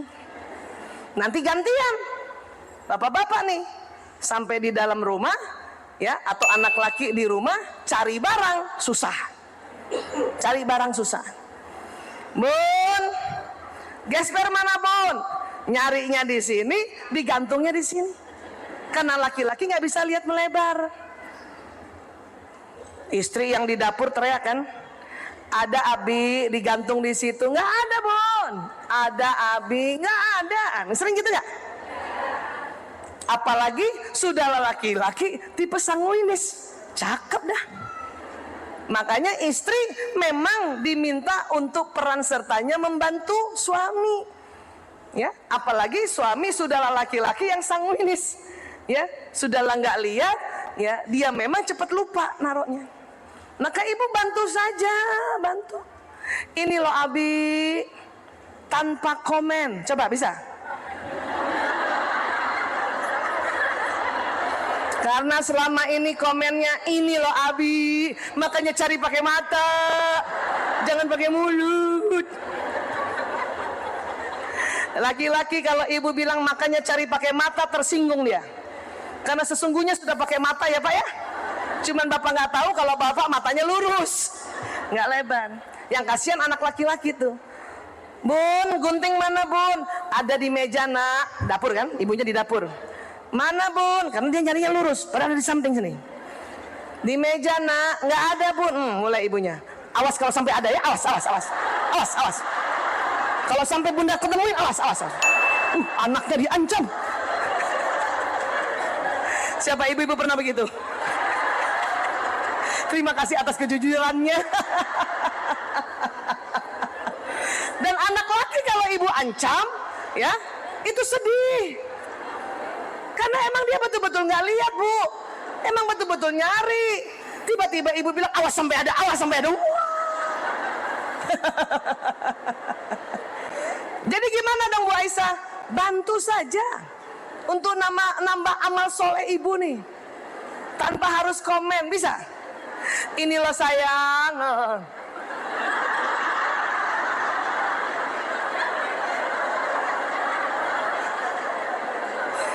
Karena kalau ibu buka mulut ibu, pasti ibu ngomongnya apa? Cari pakai mata. Bisa kira-kira bantu tanpa komen? Susah ya? Pengen banget komen ya? Kalau gitu ganti komennya boleh? Supaya tambah kita punya amalan dan tidak menyinggung suami dan anak laki. Ini loh Abi, komennya apa? Masya Allah, mata laki banget. Itu jauh lebih terhormat dibanding cari pakai mata. Masya Allah. Ya, apalagi yang tipe sanguinis, paham ya Bu? Iya. Ibu kalau udah belajar watak, itu nggak akan sering marah lagi. Malah sering ketawa sendiri, ya Allah. Cuma begitu doang. Tipe sanguinis juga ini tipe yang memang pandai bercerita dan juga pandai mempromosikan sesuatu. Ya, walaupun kadang sering lebay. Tahu nggak? Ih apaan? Ada bakso enak banget. Kalau ngomong di lebaynya kayak gitu, enak banget. Itu lemaknya ya Allah. Dia ngomongin. Siapa mana tipe artis begitu gak? Kalau cerita segitu gak? Ya Allah itu Masya Allah pakai ceket. Ngomongnya gitu. Terus temennya tanya, emang kamu udah coba? Belum.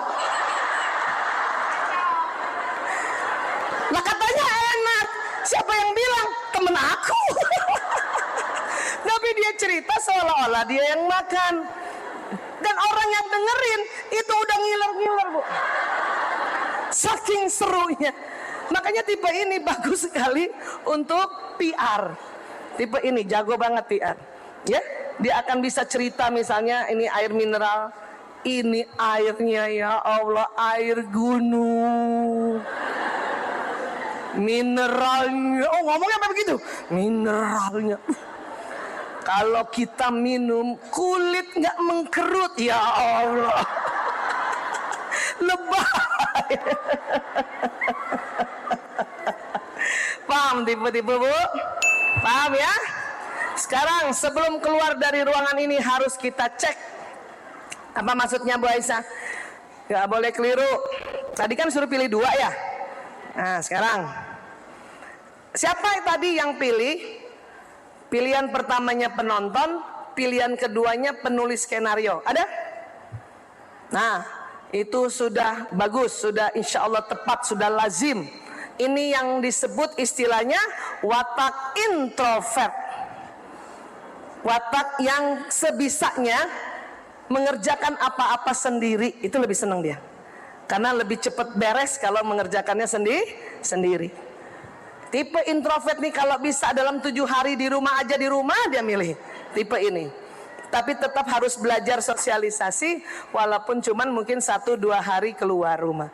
Dan tipe inilah tipe yang kalau anak kita tipe ini atau suaminya tipe ini ya, itu dikit-dikit mau kemana Bun? Berapa lama? Jam berapa pulangnya? Ah gitu. Pasti karena dia lebih senang di rumah. Sekarang siapa yang tadi, nih ya, kebalik. Pilihannya penulis skenario pertama, pilihan keduanya penonton. Ada? Nah, itu juga sama, introvert.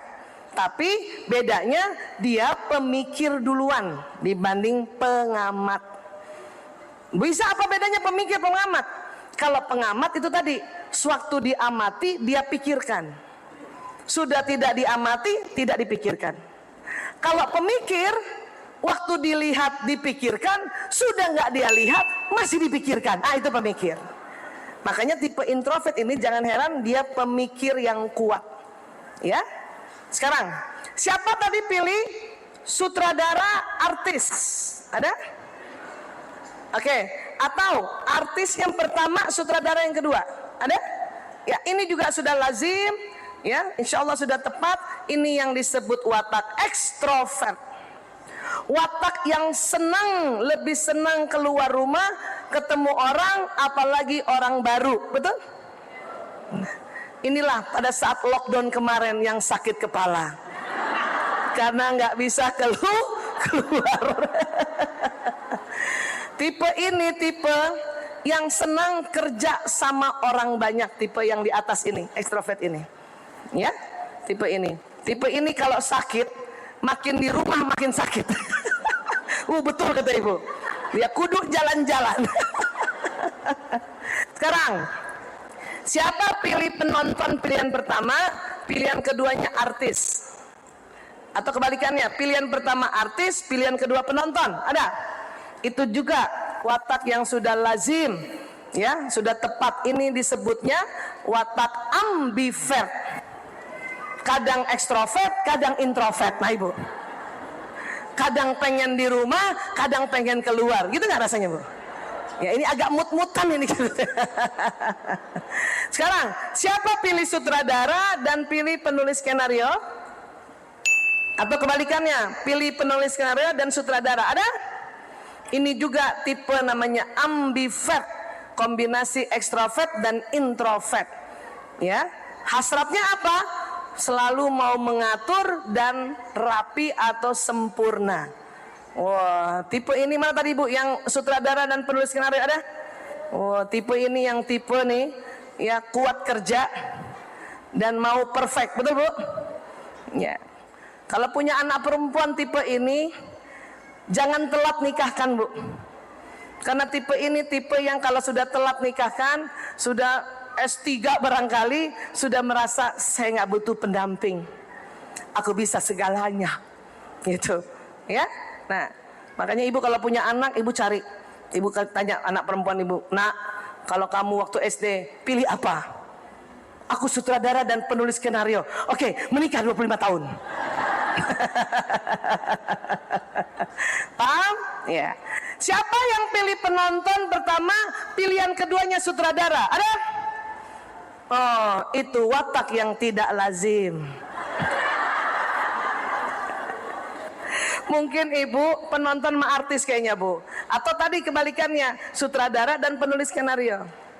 Tapi kalau pasangan hidup, suami dia bersilang 88 sampai 90%. Coba siapa yang nasibnya sama-sama saya tadi? Ibu yang dominannya tipe penonton, apakah suami ibu yang tipe sutradara? Coba. Jangan juga ibu merasa bukan Bu Aisyah, atau jangan-jangan saya salah jodoh, bukan gitu. Bisa jadi ya, watak yang satunya lagi. Misalnya, ibu tipenya damai dan juga pemikir. Ya. Ibu merasa, enggak, suami saya juga damai Bu Aisyah, cuman memang agak berantakan. Oh, berarti soulmate-nya, belahan jiwanya karena ibu pemikir yang melankolis. Makanya dia bersilangan dengan tipe artis tadi. Paham ya Bu? Apa bertengkarnya antara tipe yang artis dengan tipe melankolis yang rapi? Tadi taruh handuk, pencet odol, yang gitu ya. Kamar mandi rapi atau enggak. Ya itu, berantemnya gara-gara itu. Terus apa lagi? Baju kotor.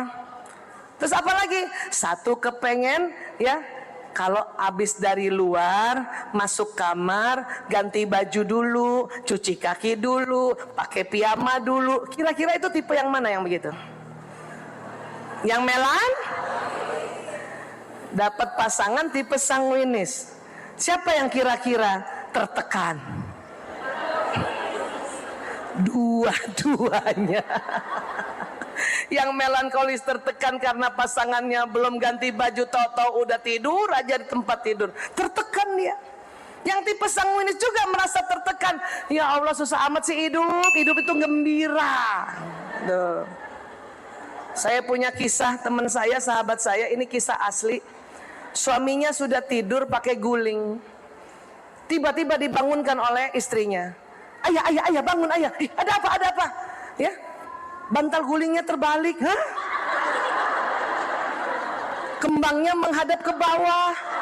Aku nggak bisa tidur mikirin ini, kata si istri yang melankolis. Kata suaminya, astagfirullahaladzim. Karena tiba suaminya udah tidur, dibangunin susah lagi tidurnya, hanya gara-gara kepala kembangnya menghadap ke bawah. Ada yang begitu, Bu, berantem gara-gara itu. Ya. Ada lagi seorang istri lagi hamil. Ini pernah konseling sama saya, hampir cerai gara-gara ini. Orang hamil kan kadang-kadang unik ya. Sudahlah ibu ini hamil, ibu ini yang sanguinis, yang spontan. Dia ajak jalan-jalan sama suaminya. Tiba-tiba ibu ini kayaknya haus banget. Dia lihat ada gelato, ada es krim. Dia bilang suaminya, ayah, aku pengen banget makan es krim. Apa kata suaminya? Bunda nggak bisa kayak gitu. Bunda harus kasih tahu sebelumnya, 3 hari sebelumnya. Kita hidup ini harus terplanning. Itu istrinya langsung lagi hamil, haus, sanguinis pula nih istri. Gara-gara itu kadang-kadang suka apa? Suka berantem. Si istri namanya perempuan, Pak. Kalau udah marah, ciri khas perempuan nggak mau lihat suaminya, pasti buang muka. Udah gitu mulutnya komat kamit, gitu aja.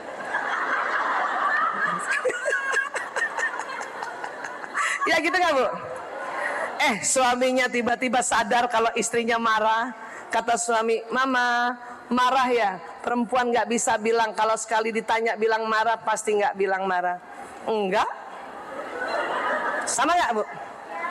Kita pasti nggak bisa bilang iya waktu ditanya suami, Mama marah, langsung iya, nggak bisa gitu. Enggak?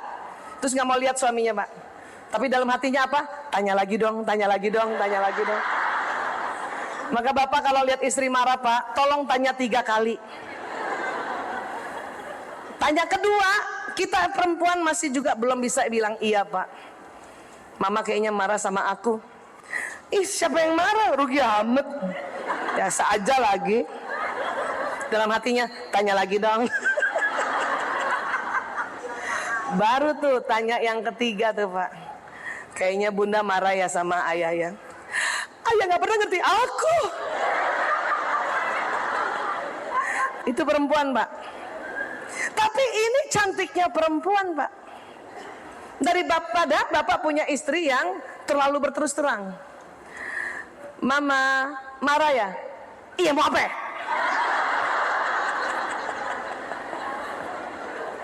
Ini jelek, Bu. Perempuan tuh cantiknya gitu, yang enggak, siapa yang marah?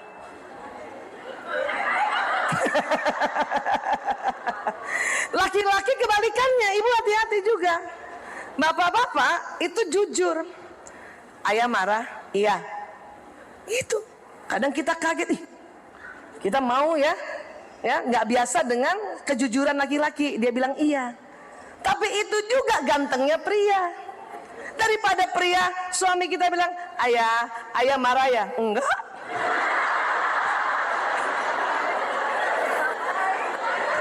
Terus dalam hati kata bapak, tanya 3 kali dong. Terus kata istrinya, papa marah ya sama mama. Terus kata suaminya, ih, siapa yang marah? Rugi amat. Paham ya, Bu? Jadi Allah memang menciptakan karakteristik perempuan dan laki-laki itu beda dan saling mensupport. Ditambah lagi watak ini ya. Bisa terima suaminya dengan segala kekuatan dan kelemahan? Bapak bisa terima istri dengan segala kekuatan dan kelemahan, Mbak? Tapi jangan juga ibu bertahan pada kelemahan. Ya, suami udah nasehatin, suaminya yang pragmatis, yang damai, istrinya yang koleris, yang hasrat ngatur, yang memang lebih dominan kan. Suami nasehatin bunda, kalau bunda kemana-mana mbok ya izin sama Abi. Tapi kan nanti Abi juga bilang terserah, gitu kan, Bu? Yang suami pragmatis ini, walaupun dia selalu bilang terserah, tolong minta izin juga.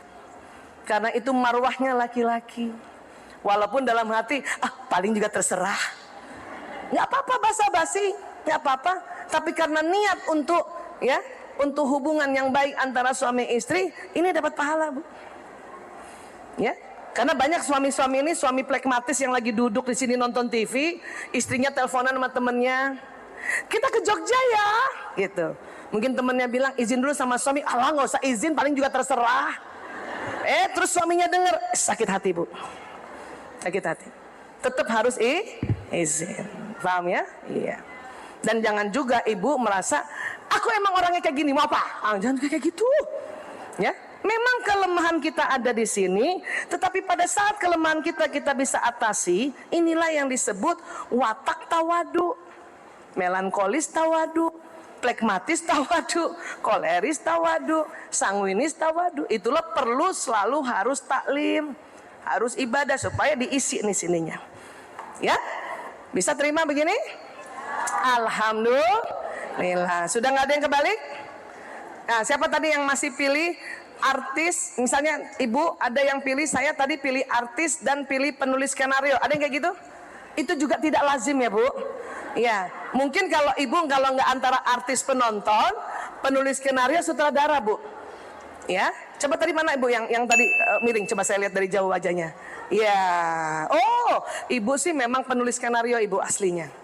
Ya, iya. Tinggal waktu kecil hasratnya mau ngatur atau mau damai. Kalau mau ngatur berarti ibu penulis skenario dengan sutradara. Kalau mau damai penulis skenario dengan penonton. Kalau ibu tadi pilih artis, mungkin terpengaruh suami Bu, yang wataknya mau spontan, ya. Baik, sekarang siapa mau tanya? Masih boleh tanya? Jam berapakah ini ya? Saya ngomongnya udah berapa kali nih? Masih ada waktu, alhamdulillah. Dua Baik, pertanyaan. Silakan Bunda-Bunda, Jeffrey satu, sama dua, satu, Aish. dua di belakang ya. Silakan sebentar. Kalau ibu-ibu antara tanya sama curhat suka nggak bisa bedakan ya. Tapi nggak apa-apa aja boleh. Mangga. Assalamualaikum warahmatullahi wabarakatuh. Waalaikumsalam warahmatullahi wabarakatuh. Bu, saya Punten, ya, kita kenalan boleh? ya. Nama saya Ibu Yati dari Bu Yati. dari Bandung. Di Bandung. Gini Bu, saya itu kan qadarullah udah nggak punya suami ya Bu, selama udah 3 tahun. Ditinggal Berapa tahun ibu menikah? 3 tahun meninggal dunia. Oh, ibu suami meninggal. Iya betul. Innalillahi. Nah, tapi nggak terlalu nyambung sama ini, nggak apa-apa ya Bu ya. Anak saya itu dulu sikapnya tuh penurut ya Bu ya. Ini siapa yang ini siapa? Nggak jadi, yang suami nggak jadi dibahas. Enggak, ini kan makanya dari pertama itu dari sejak waktu ada suami, anak saya itu penurut. Oh, anak. Anaknya laki perempuan? Perempuan Bu, sekarang kuliah semester 5. Oh gitu. Ya. Waktu ada ayahnya Ya, waktu ayahnya itu penurut. ya. Enaklah kayak di keluarga itu enak gitu Iya. ya. Nah, sejak suami saya meninggal, Sejak suami ibu meninggal, Ananda, apa yang ibu rasakan? jadi mungkin dia masih butuh sosok seorang ayah ya Bu. Figur seorang ayah. Dia tuh wataknya juga jadi kayak berubah, kayak kalau kata dia itu kayaknya kena mental mungkin ya. Iya, anak sekarang bilangnya kena mental. Iya. Jadi apa? Jadi pemarah. Iya, nah kalau misalnya Cepat sedih. Baik, cuman kalau misalnya nadanya agak tinggi. Ah. Terus kalau misalnya saya bilang kayak gini, terusnya jawabnya tuh kayak Ketus. Iya, betul. Iya. Nah, kayak gitu. Kadang Itu udah berapa lama kayak gitu, Ananda? mungkin 2 tahunan. 2 tahun. Nah, kadang saya udah kemarin curhat sama Umi juga, ya Iya. sama kayak gitu. Bilang, Bu, sekarang mah katanya tinggal ibunya udah bicarain baik-baik, terus misalnya anaknya nggak nerima, Iya. ya kita bilang aja, kita doain, mungkin misalnya seandainya kamu mau begini, ibu sudah saranin kayak gini-gini gitu. Oh. Ya udah, ya cuman gitu aja, Bu. Ya gimana Iya. masalahnya sarannya supaya anak saya itu kalau kembali lagi kayak dulu mungkin belum bisa ya, Iya, setidaknya tidak betul. begitu ya. Baik Ibu, Masya Allah. Warahmatullahi wabarakatuh. Ibu, kita tahu ya, anak laki-laki ya, anak laki-laki adalah anak ibunya seumur hidup. Anak perempuan adalah anak ayah. Sampai seorang ayah menyerahkan anak perempuannya kepada suaminya. Nah, tentunya ya, Ibu Yani ya namanya Ibu. Yati. Ibu Yati, punten Ibu Yati. Ananda karena belum diserahkan kepada suaminya, ayahnya sudah meninggal. Itu tentu sedih sekali, Bu. Anak perempuan sedih sekali pasti. Ya, anak perempuan sedih sekali karena memang secara gender mereka akan dekat sekali dengan ayahnya, ya. Itu perlu dimaklumi. Bahkan kesedihan ini itu bisa baru berkurang setelah 5 tahun ke atas, Bu. Dia sudah berapa tahun ini, Bu? Makanya saya tanya sudah berapa lama? Sudah 3 tahun kan? Maka masih mungkin 2 tahun ke depan Ananda masih sedih, masih terkadang ya sensitif, masih terkadang mudah tersinggung. Apalagi usianya masih remaja, bukan? Iya. Karena usia remaja ini hormon sedang naik-naiknya. Siapa ibu yang punya anak remaja? Usia 12 tahun sampai 21 tahun. Ada? Nah, kalau anak remaja ibu ya sedang ngomongnya jutek kok, julid gitu, tolong ibu nggak usah ngegas. Namanya remaja, maka ibu cukup rem aja. Nah itu sesuai istilah dia, remaja. Karena mereka kadang-kadang juga bingung sama dirinya, kenapa saya kayak gini. Anak remaja sekarang remaja yang jujur. Dia jujur menyatakan perasaannya, nggak suka saya begini, nggak suka sama bunda, nggak suka sama ayah. Itu anak jujur sebetulnya. Ya, jangan dilabel anak durhaka. Paling diajarkan saja cara yang benar, baik, pantas. Maka setiap anak remaja ibu ngomong, ibu mau gaspol, ibu langsung bilang astagfirullahaladzim, rem aja ya Allah, rem aja, rem aja, rem aja, karena dia remaja. Dan khusus remaja perempuan ibu, punten. Pantang ibu nasihati mereka, pantang ibu kritik mereka dalam kondisi mereka 2 hari mau mens dan mens hari pertama sampai hari ke-5. Pantang ibu nasihatin tuh, Bu. Pasti jawabnya julid, jutek, sinis. Kita yang nggak siap. Ditambah lagi ibunya lagi mens juga. Udah, yang sakit kepala bapaknya. 2 orang wanitaku di rumah, julid ketemu julid. Paham ya, Bu?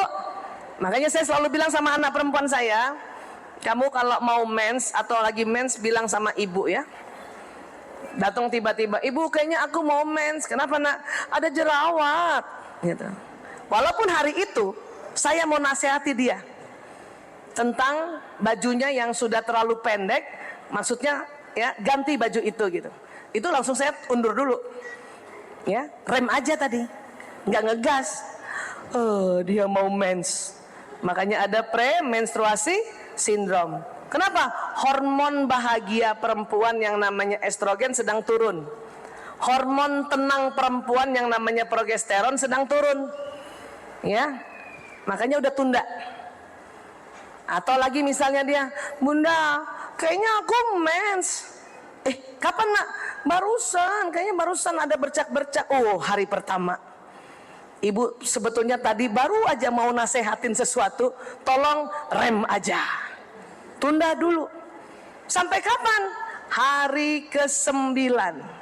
Bukan 9 bersih ya, 9 dari hari pertama mens. Makanya pas anak ibu bilang saya baru hari pertama, lihat, hari pertama, misalnya nih tanggal ini nih hari pertama, tanggal 15 September, ibu hitung tuh, 15 September hari pertama, 16 September hari kedua, 3, 4, 5, 6, hari ke-9 tanggal berapa? Di situ ibu baru boleh menasehati. Bukan cuma 1 hari di hari ke-9, hari ke-9 sampai 2 pekan mendatang. Itu sedang masa subur. Perempuan pada saat masa subur, Bu, dinasehati, ya, dikasih masukan, itu senang dan dia terima dengan baik. Tapi kalau 2 hari mau mens hari pertama dan hari ke-5 udah. Apalagi kondisinya tadi Ananda Bu Yati masih dalam berduka. Berduka karena kehilangan orang tua itu lama. Itu makanya mengapa Allah selalu ingatkan kita untuk berbaik-baik pada anak yatim. Karena anak yatim itu sedihnya lama, Bu. Ya, sedihnya lama anak yatim. Jadi harap dimaklumi ya Bu Yati ya. Jadi sekali lagi ibu saja yang rem aja ya. Ingat ya, ibu juga yang lain ya. Ya, siapa tadi yang punya anak perempuan remaja, Bu? Nah, ya. Dan ibu juga hati-hati juga sama mensnya ibu. Ibu-ibu saja mens hari kedua aja nggak mau dinasihati suami. Maaf ya Pak, begitu perempuan Pak. Makanya saya dulu selalu nih, sekarang udah enggak, sudah umur 56, sudah menopause. Dulu kalau masih masa produktif, setiap saya mau mens saya bikin pengumuman terutama untuk suami. Ayah, 2 hari lagi ibu mau mens. Suami saya sakit kepala Pak, astagfirullahaladzim. Bukan karena tidak bisa berhubungan intim, dia tahu istrinya yang biasanya mudah senyum itu bisa mudah marah gara-gara ya lagi menstruasi. Padahal Pak sudah taklim Pak. Bagaimana lagi kalau nggak taklim? Itu banyak kasus-kasus suami dipukul istri gara-gara itu Pak. Saya kalau ada sidang suami dibunuh istri atau suami di KDRT oleh istri, pasti istrinya lagi mens tuh. Iya, karena emosinya sedang labil. Bahkan di luar negeri, sekolah yang bagus, ya. Kalau ada ulangan matematika, ini untuk yang sudah remaja ya, ulangan matematika, itu kalau anak perempuan itu 2 hari mau mens sedang mau mengerjakan ulangan matematika, atau hari pertama sampai hari ke-5 itu ditunda dulu, karena hasilnya nggak maksimal. Nanti saja hari ke-9 ke atas, sampai kayak gitu. Bahkan hakim-hakim wanita di Amerika, kalau dia sedang mau mens 2 hari, hari pertama sampai hari ke-5, dia tidak boleh jadi hakim ketua. Kenapa? Keputusannya ya ini pasti tidak maksimal. Saya juga mulai mencoba untuk ya, kalau saya 2 hari mau mens dulu ya, hari mens hari pertama sampai hari ke-5 tidak mau bawa rapat, tidak mau pimpin rapat. Kenapa? Pasti keputusannya tidak maksimal. Kalaupun terpaksa pimpin rapat, di awal rapat bikin pengumuman, saudara-saudara, saya sedang mens hari kedua. Itu tim saya Pak langsung astagfirullahaladzim, udah denger aja. Nggak usah bantah. Itu perempuan kesulitannya ya. Jadi sekali lagi Bu Yati, pahamilah, bersabarlah, insya Allah akan lewat. Tetapi buat anak perempuan tidak mudah kehilangan seorang ayah ya. Oke ya, iya baik. Mungkin satu lagi? Cukup satu saja. Cukup satu saja. Bu Isa, karena kita persiapkan untuk 11.30 kita harus sudah clear area. Alhamdulillah, masya Allah. Baik bunda-bunda, terima kasih Bunda Aisyah dan masya Allah. Ibu Isa yang sudah memberikan begitu banyak ilmu kita hari ini. Mudah-mudahan ini ilmu yang sangat luar biasa bagi kita. Bunda-bunda pasti baru tahu kan ada sanguinis. Itu saya banget Bun. Hanya 4. Ayo hafalin. Iya. Ya.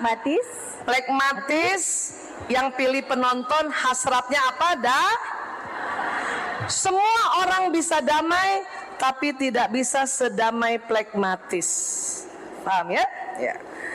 Pemikir melankolis. Dia kalau tes tadi pilihnya penulis skenario. Semua orang bisa rapi, semua orang bisa coba sempurna, tapi tidak sesempurna tipe melankolis. Tadi yang pilih sutradara itu koleris. Semua orang bisa ngatur, tapi tidak sehebat mengaturnya sang koleris. Ya, artis sanguinis tipe gembira. Semua orang bisa gembira, tapi tidak segembira tipe sanguinis. Bu Isa, apakah di Islam ada pelajaran tentang watak ini? Ada. Watak dalam Islam itu termanifestasi dari 4 khulafar rasyidin. Plekmatis, orang damai, ini dicontohkan pada sahabat Abu Bakar As-Siddiq radhiyallahu an. Melankolis ini dicontohkan pada sahabat Utsman bin Affan radhiyallahu an. Koleris sutradara kira-kira siapa? Umar bin Khattab. Ya, dan sanguinis yang senang lucu, spontan itu adalah watak dari Ali bin Abu Thalib radhiyallahu an. Walaupun 4 watak ini ada pada mereka, tetapi di otak depan mereka harus beruswatul hasanah, bercontoh pada watak Rasulullah SAW, sikap Rasulullah. Itulah seorang Umar yang koleris. Sewaktu dia bertemu atau dia berhadapan dengan Hajar Aswad dimarahin. Karena orang koleris orang yang berprinsip dan selalu mau ngatur. Hai batu, kalau bukan Nabi yang menciummu, aku tidak akan menciummu. Artinya apa? Watak tetap watak. Umar bin Khattab tetap Umar bin Khattab yang koleris, tetapi karena Rasulullah dia lihat contoh suri toladannya yang masuk di otak bagian depan, maka dia lakukan itu. Faham tentang ini ya? Jadi apapun watak kita, dan watak kita ini kombinasi. Ibu yang merasa tadi koleris melankolis, sutradara dan penulis skenario, berarti Anda kombinasi watak Umar bin Khattab dan Utsman bin Affan. Utsman adalah sahabat yang paling rapi di antara sahabat yang lain, makanya Utsman bin Affan lah yang mengumpulkan mushaf, karena detil orangnya, detil, nggak berantakan. Ya, sahabat Ali orang yang paling senang bercanda, Rasulullah selalu diajak bercanda oleh Ali. Abu Bakar orang yang damai, penolong, dan selalu ingin menemani Rasulullah.